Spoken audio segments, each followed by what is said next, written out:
This is lecture number 5 of genetics and इस section में हम बात करेंगे कि जो हमने मोनोहाइब्रिड क्रॉस करवाया था उसका क्या कंक्लूजन था। ठीक है, देखिए मोनोहाइब्रिड क्रॉस से दो लॉ निकल के आते हैं, एक को बुलाते हैं लॉ ऑफ डोमिनेंस और एक को बुलाते हैं लॉ ऑफ सेग्रीगेशन। अभी हम पढ़ेंगे उसके बारे में। देखिए लॉ ऑफ डोमिनेंस में क्या बात करते हैं, ध्यान से सुनिए। लॉ ऑफ डोमिनेंस में बोलते हैं कि जो कैरेक्टर होते हैं जैसे plant height, seed colour, flower colour, इसको एक डिस्क्रीट यूनिट कंट्रोल करता है जिसको फैक्टर बुलाते हैं। सही भी बात है, फैक्टर मेंडल बुलाते थे, जीन आजकल हम बुलाते हैं। फिर ये जो फैक्टर होते हैं जैसे प्लांट हाइट का फैक्टर क्या, जो फैक्टर वो टी है, इसके दो फॉर्म होंगे, कैपिटल टी स्मॉल टी। तो factor occurs in form of pairs. ठीक है, अगर फैक्टर डिसिमिलर हुए, ठीक है, तो बेसिकली जो डोमिनेंट फैक्टर होगा वही एक्सप्रेस करेगा और जो रिसेसिव होगा, जो शो नहीं करेगा, उसको रिसेसिव बुलाएंगे। ये तो हम पहले भी पढ़ के आ चुके हैं। ठीक है, तो लॉ ऑफ डोमिनेंस क्या कहता है वो सुनिए। लॉ ऑफ डोमिनेंस कहता है कि अगर आप कैपिटल टी स्मॉल टी का क्रॉस करवाते हैं तो जो F1 जनरेशन आता है उसमें ऑफ स्प्रिंग में कैरेक्टर जो होंगे वो सिर्फ एक ही पेरेंट से मैच करेगा। देखिए सारे टॉल होंगे तो ये एक ही पेरेंट से मैच कर रहा है, तो हम ऐसा बोलते हैं कि expression of only one character in F1 generation, law of dominance यही बताता है। और expression of both character in F2 generation, वो भी लॉ ऑफ डोमिनेंस बताता है। This law also explain 3:1 ratio in F2 generation. F2 generation में जो 3:1 रेशियो आता है वो लॉ ऑफ डोमिनेंस बताता है। और ये यूनिवर्सल लॉ नहीं है। यूनिवर्सल लॉ इसलिए नहीं है क्योंकि इसके एक्सेप्शन है इनकम्प्लीट डोमिनेंस एंड को डोमिनेंस, ये दो इसके एक्सेप्शन है। फिर नेक्स्ट जो लॉ है that is law of segregation, या जिसको law of purity of gametes भी बुलाते हैं।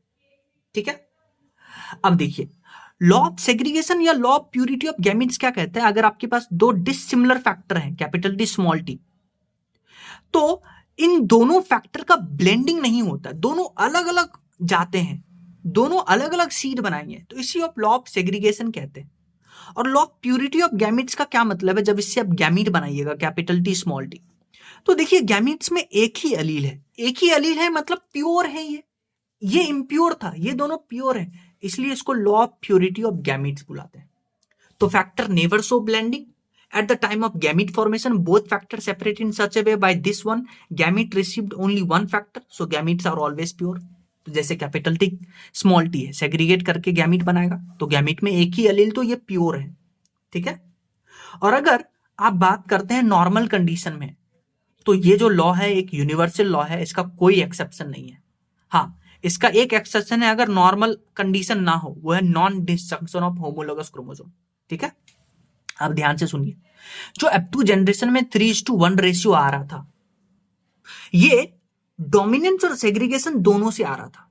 डोमिनेंस से क्यों आ रहा था, क्योंकि टॉल 3 बन रहे थे, डॉर्फ 1 बन रहे थे। ये टॉल 3 क्यों बना, डोमिनेंस के कारण, क्योंकि ये कैपिटल टी स्मॉल टी, ये दोनों भी टॉल हैं। क्यों, क्योंकि डोमिनेंस के कारण। और ये 1 क्यों आया, सेग्रीगेशन के कारण। क्यों, क्योंकि ये दोनों गैमीट आपस में सेपरेट हुए, तभी ये कैपिटल स्मॉल टी के साथ मिला और फिर डॉर्फ बनाया। So in F2 generation dwarf plant is obtain due to segregation. Next एक इंपॉर्टेंट पॉइंट याद रखिएगा कि एल्बिनिज्म और फिनाइलकीटोन्यूरिया जो है ये ऑटोसोमल रिसेसिव डिजीज होते हैं, और मायोटोनिक डिस्ट्रॉफी जो है ये ऑटोसोमल डोमिनेंट डिजीज होता है। नेक्स्ट हम बात करेंगे डायहाइब्रिड क्रॉस। डायहाइब्रिड क्रॉस में क्या करते हैं, दो कैरेक्टर को स्टडी करते हैं। दो कैरेक्टर, एक कैरेक्टर में 2 ट्रेट, तो 2 कैरेक्टर में 4 ट्रेट, यानी 4 ट्रेट का स्टडी। पहला कैरेक्टर चूज करते हैं सीड, दूसरा कैरेक्टर चूज करते हैं सीड कलर, और पहला colour seed basically seed shape, ठीक है, और दूसरा सीड कलर। ठीक है, और मेंडल ने ये दो डायहाइब्रिड क्रॉस इसलिए करवाए थे ताकि वो ये पता करना चाहते हैं कि कैरेक्टर के बीच में इंटरेक्शन होता है कि नहीं, कैरेक्टर एक दूसरे पे डिपेंड करते ही नहीं। और जब उन्होंने करवाया इस एक्सपेरिमेंट को, जब मेंडल ने परफॉर्म किया, तब उन्हें पता चला कि जो कैरेक्टर होते हैं उनके बीच में इंटरेक्शन नहीं होता है, यानी कि there is no interaction between the characters. ठीक है, तो उन्होंने कैसे क्रॉस करवाया था, उन्होंने प्योर राउंड येलो लिया था और प्योर रिंकल ग्रीन लिया था। राउंड मतलब कैपिटल आर, येलो मतलब कैपिटल वाई, और रिंकल ग्रीन मतलब स्मॉल आर, स्मॉल वाई। तो यहां से गैमिट बनेगा आर, यहां से वाई, यहां से स्मॉल आर। तो जब आप इसको क्रॉस करवाइएगा तो F1 आएगा इतना राउंड येलो, ठीक है। जब आप सेल्फिंग करवाइएगा तो पहले क्या करना है, इसका गैमिट बनाना है। तो गैमिट कैसे बनाएंगे, हेट्रोजाइगस पेयर, इसको सेपरेट करके लिख लिए।